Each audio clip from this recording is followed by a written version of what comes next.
नमस्कार बच्चों आज मैं सरोज वर्मा आपके सामने 8वीं कक्षा का एक पाठ लेकर प्रस्तुत हूँ जिसका नाम है लाख की चूड़ियाँ। इसके लेखक हैं कामता नाथ जी। बेटा, पाठ के बारे में बताने से पहले, विस्तृत जानकारी देने से पहले मैं थोड़ा सा पाठ का उद्देश्य बताना चाहूंगी। मशीनों के प्रयोग से हमें लाभ तो होता है, किंतु अप्रत्यक्ष रूप में इससे हानि भी होती है।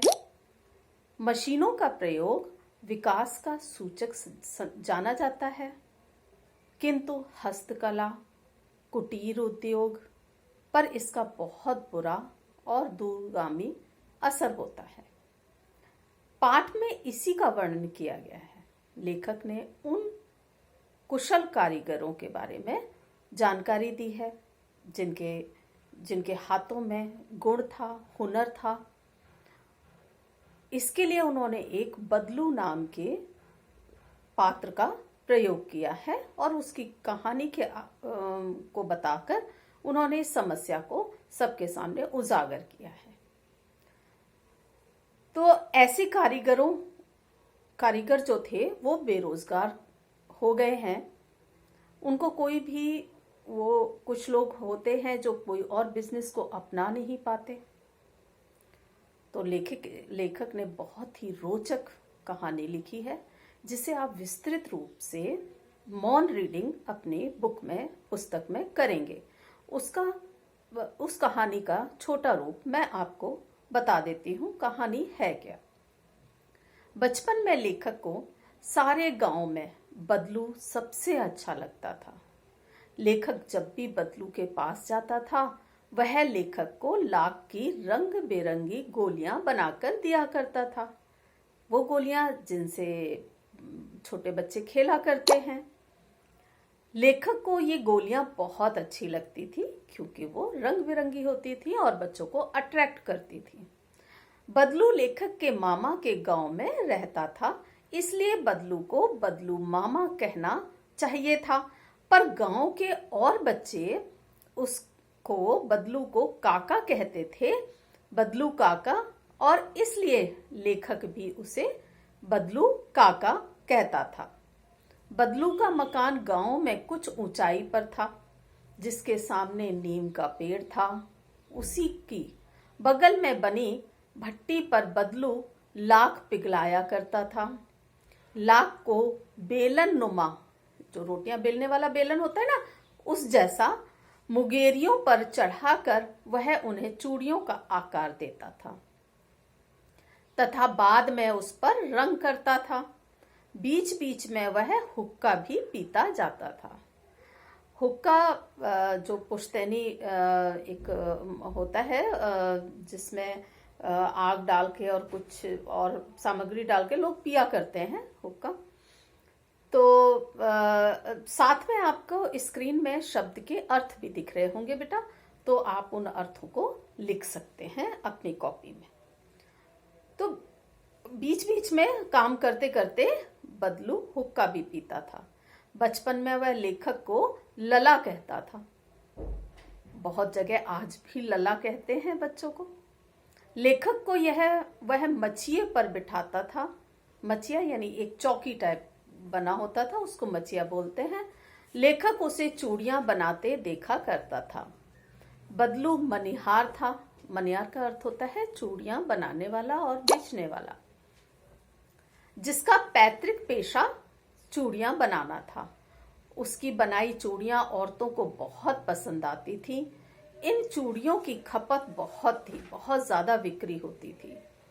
बदलू उन चूड़ियों को पैसों के बदले नहीं बेचता था।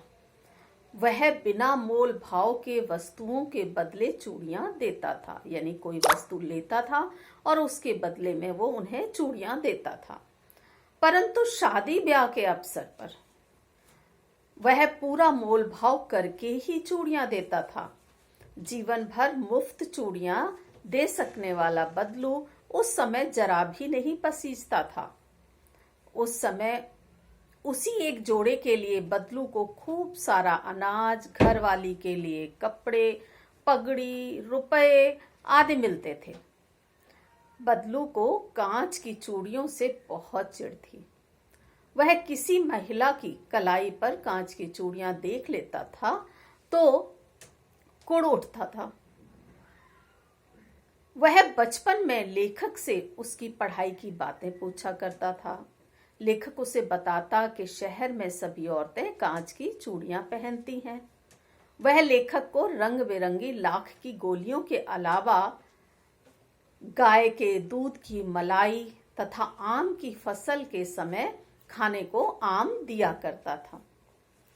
इसी बीच लेखक के पिता की बदली कहीं दूर के शहर में हो गई और लेखक 8-10 वर्षों तक अपने मामा के गांव न जा सका।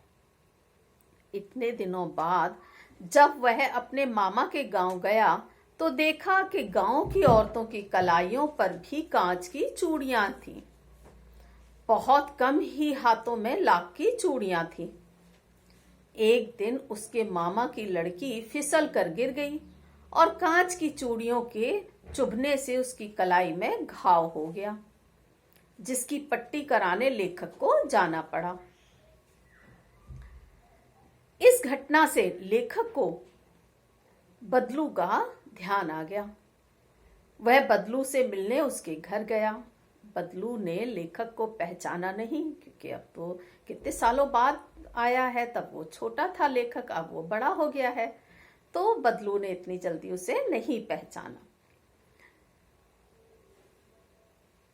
लेखक ने जनार्दन कहकर, अपने जिस नाम से बदलू उसे जानता था लेखक को, उस नाम को जनार्दन कहकर जब अपना परिचय दिया तब बदलू ने उसे पहचाना और आदर से बिठाया। लेखक को चूड़ियां बनाने का सामान कहीं दिखाई न दिया। पहले जिस तरह से आता था हर जगह चूड़ियां बन रही होती थी और वो ये देखता था, बदलू बना रहा होता था, व्यस्त होता था चूड़ियां बनाने में। लेकिन अब की बार कहीं भी लेखक को उसका सामान नजर नहीं आया।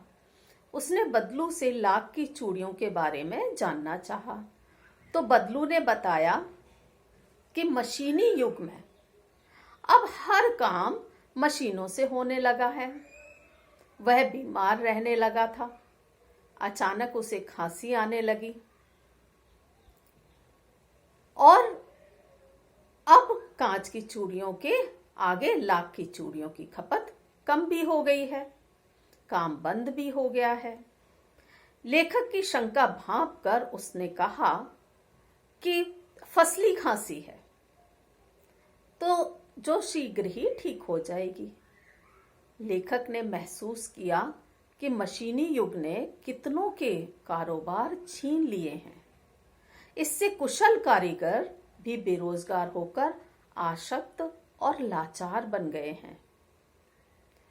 बात का विषय बदलने के उद्देश्य से लेखक ने कहा, काका, आम की फसल इस साल कैसी है? उसने फसल को अच्छी बताते हुए अपनी बिटिया रज्जो से आम लाने को कहा। इसी बीच लेखक ने उससे गाय के बारे में पूछा तो बदलू ने बताया कि गाय तो 2 साल पहले बेच दी, क्योंकि गाय को क्या खिलाता। इसी बीच रज्जो डलिया में आम ले आई। उसने लेखक को नए पेड़ वाले 4-5 सिंदूरी आम दिए। सिंदूरी जो पक गए थे, लाल हो गए थे। लेखक की दृष्टि रज्जो की कलाई पर सुंदर लग रही लाख की चूड़ियों पे पड़ गई, क्योंकि उसने अभी गांव में सबके हाथों में कांच की चूड़ियां देखी थी। रज्जो ने केवल लाख की चूड़ियां पहनी हुई थी। यह देखकर बदलू ने लेखक को बताया, यही उसके द्वारा बनाया गया आखिरी जोड़ा है, जिसे उसने जमींदार की लड़की के विवाह के लिए बनाया था। जमींदार इस जोड़े के 10 आने दे रहा था, जैसा कि बदलू का स्वभाव था। इस दाम पर बदलू ने उसे चूड़ियों का जोड़ा नहीं दिया और शहर से लाने को कह दिया। बदलू की बातें सुनकर लेखक को खुशी हुई कि उसने हार नहीं मानी है। बदलू का व्यक्तित्व कांच की चूड़ियों की तरह कमजोर नहीं है, वह आसानी से टूटने वाला नहीं है। तो लेखक ने इस तरह से इस कहानी के माध्यम से हम सबको, समाज को बहुत बड़ा संदेश दिया है। उनकी दशा बताने का प्रयास किया है। तो बच्चों, आप इसे विस्तृत मौन रीडिंग करेंगे, आपको बहुत अच्छा लगेगा यह पाठ पढ़कर। अगले भाग में हम मिलेंगे, इसके प्रश्नोत्तरों का अध्ययन करेंगे, चर्चा करेंगे। तब तक के लिए धन्यवाद। आप घर पे रहिए और स्वस्थ रहिए। जय हिंद।